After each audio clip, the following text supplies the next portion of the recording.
जहाँ पे भी आप मेरी वीडियो को देख रहे हैं, आप सभी का स्वागत और अभिनंदन करता हूँ। विशेष आभार आप सभी का सोशल मीडिया के विभिन्न प्लेटफॉर्म पे सपोर्ट करने के लिए। और आप सभी जो प्रश्न पूछ रहे हैं उसको मैं कोशिश करता हूँ कि हमेशा आसान भाषा में सरल और सटीक तरीके से रिप्लाई कर पाऊँ।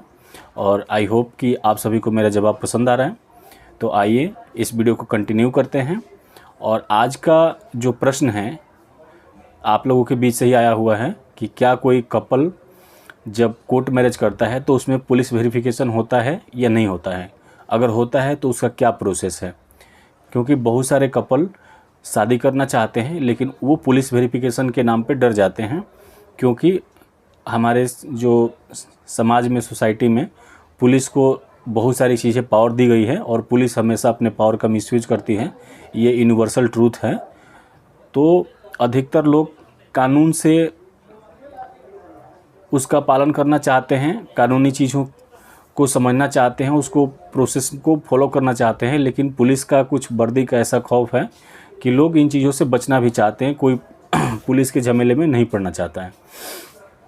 तो आइए आज मैं आप सभी को बताता हूँ कि जब कोर्ट मैरिज कपल करते हैं तो पुलिस वेरिफिकेशन होता है या नहीं होता है।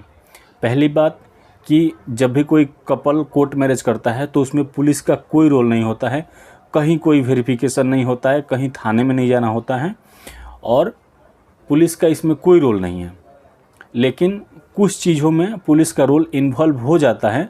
अगर सपोज कीजिए कि कोई शादी हो रही है और उसमें अगर इंटर रिलीजन कोई मैरिज हो रहा है तो उसमें अगर कोई गार्जियन है, लड़की या लड़के का कोई पेरेंट्स है, मदर फादर हैं, कोई कंप्लेन कर देते हैं या कोई थर्ड पार्टी कंप्लेन कर देती है कि ये लड़की है, ये नाबालिग है और ये दूसरे धर्म की है और इसके धर्म को परिवर्तन करने के उद्देश्य से, धर्म उसका चेंज करवाने के उद्देश्य से इसकी शादी की जा रही है, तो उस केस में पुलिस इंटरफेयर कर सकती है आपकी जो मैरिज का प्रोसेस है उसमें।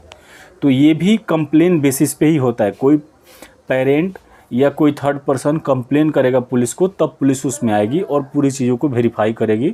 लड़का लड़की जो होगा उसका बयान लेगी और उनको लगता है कि ये बालिग हैं, अब मैच्योर हैं और अपने सेल्फ विल से अगर ये लोग शादी कर रहे हैं तो पुलिस का कोई उसमें इंटरफेरेंस नहीं होता है और शादी हो जाती है।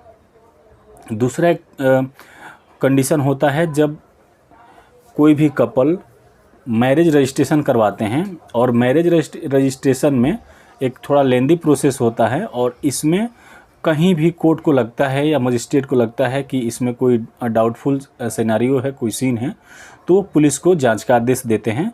तो उस केस में पुलिस कोर्ट मैरिज में या जो कोई भी कपल की मैरिज होती है उसमें इंटरफेयर कर सकते हैं।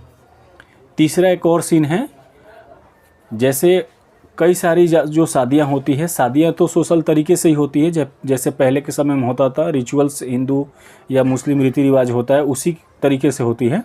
लेकिन मोस्टली जो मैरिज रजिस्ट्रेशन होता है वो डॉक्यूमेंट के पर्पज़ से होता है। आप लोगों को पता होगा कि यूरोपियन कंट्री में हस्बैंड वाइफ के जाने के लिए वीज़ा लेना पड़ता है और वीज़ा में अगर हस्बैंड वाइफ कोई एक वैलिड प्रूफ दिखाना होता है कि ये जो पर्सन है मेरा हस्बैंड है या वाइफ है, तो उसके लिए वहाँ पे मैरिज रजिस्ट्रेशन का सर्टिफिकेट दिखाना पड़ता है। जैसे कनाडा है, ऑस्ट्रेलिया है, न्यूजीलैंड है, कुछ ऐसी कंट्री हैं जहाँ पे शादियाँ होती है। कोई वीज़ा लेता है, वर्क वीज़ा लेता है या अपनी हस्बैंड वाइफ किसी को पार्टनर को लेके जाना चाहता है तो मैरिज रजिस्ट्रेशन वहाँ पे दिखाना होता है। तो उस सिनेरियो में पुलिस का रोल उस डॉक्यूमेंट को वेरीफाई करने में आता है। अगर मजिस्ट्रेट गाइड करता है, इंस्ट्रक्शन देता है पुलिस को कि इनके डॉक्यूमेंट्स को वेरीफाई कीजिए, तो पुलिस का रोल आता है। तो आप बिल्कुल निश्चिंत रहिए, सिंपल कोर्ट मैरिज में किसी भी पुलिस पर्सनल्स का कोई इंटरफेरेंस नहीं होता है, पुलिस वालों का कोई रोल नहीं होता है। अगर आप बालिग हैं, लड़का 21, लड़की 18+ हैं और अपने स्वेच्छा से वो लोग शादी कर रहे हैं तो पुलिस उसमें कोई इंटरफेयर नहीं करेगी। बट आपको जो लीगल प्रोसेस होता है वो सारी चीज़ें पूरी करनी होगी। आपके अपने एज से रिलेटेड डॉक्यूमेंट प्रोड्यूस करना होगा, आपको जो आपका रेसिडेंस प्रूफ है वो दिखाना होगा, साथ में आपको विटनेस लेने होंगे। और इस केस में अगर आप कोर्ट मैरिज में इन तरीके की चीज़ों से अगर आपको कहीं कोई दिक्कत आ रहा है तो आप मेरा व्हाट्सअप नंबर लेके मुझे कॉल मैसेज करके या यहाँ पे कमेंट करके आप जानकारी ले सकते हैं, और मैं कोशिश करूँगा कि आप सभी की जितनी जल्दी हो सके बेहतर सहायता कर पाऊँ। वीडियो को आपने लास्ट तक देखा, इसके लिए बहुत बहुत आभार। अगर चैनल पे पहली बार आए हैं तो चैनल को सब्सक्राइब कर लीजिएगा ताकि आपको नोटिफिकेशन तुरंत मिल सके। धन्यवाद।